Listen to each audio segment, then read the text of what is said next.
महाराष्ट्राचे माजी मंत्री, सांगली जिल्ह्याचे ज्येष्ठ नेते, पलूस कडेगावचे भाग्यविधाते स्वर्गीय डॉक्टर पतंगरावजी कदम साहेबांच्या पूर्णाकृती पुतळा अनावरण कार्यक्रमामध्ये आम्ही सर्व तर योगदान देऊच, परंतु जिल्ह्यातील आमचे सर्व कार्यकर्ते या कार्यक्रमात योगदान देतील, असे आश्वासन जिल्हा मध्यवर्ती बँकेच्या उपाध्यक्ष काँग्रेस जयश्री पाटील यांनी दिले. पतंगराव कदम यांच्या पुतळ्याचे अनावरण 5 सप्टेंबर 2024 रोजी कडेगाव येथे होणार असून सदर कार्यक्रमासाठी भारतीय संसदीय विरोधी पक्षनेते खासदार राहुल गांधी, भारतीय राष्ट्रीय काँग्रेस पक्षाचे अध्यक्ष मल्लिकार्जुन खरगे, राष्ट्रवादी काँग्रेसचे संस्थापक खासदार शरद पवार व इतर मान्यवर उपस्थित राहणार आहेत.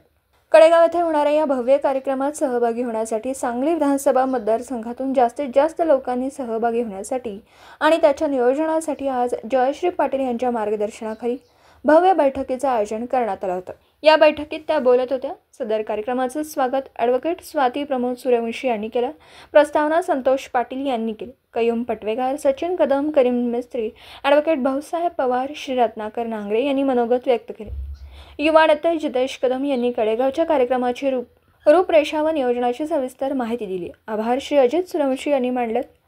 सदर कार्यक्रमात युवा नेते जितेश कदम, माजी महापौर किशोर शहा, करीम मिस्त्री, आसिफ बाबा, उदय पवार, अशोक मोहिते, रघुनाथराव पाटील, दिलीपराव पाटील तसेच शहरातील सर्व आजी माजी नगरसेवक, पदाधिकारी, काँग्रेस पक्षाचे सर्व पदाधिकारी, जिल्हा परिषद, पंचायत समिती, ग्रामपंचायतचे सर्व आजी माजी सदस्य व बूथ कमिटीचे सर्व सदस्य बहुसंख्येने उपस्थित होते. पत्रकार राजेंद्र शिंदे, झी न्यूज मराठी.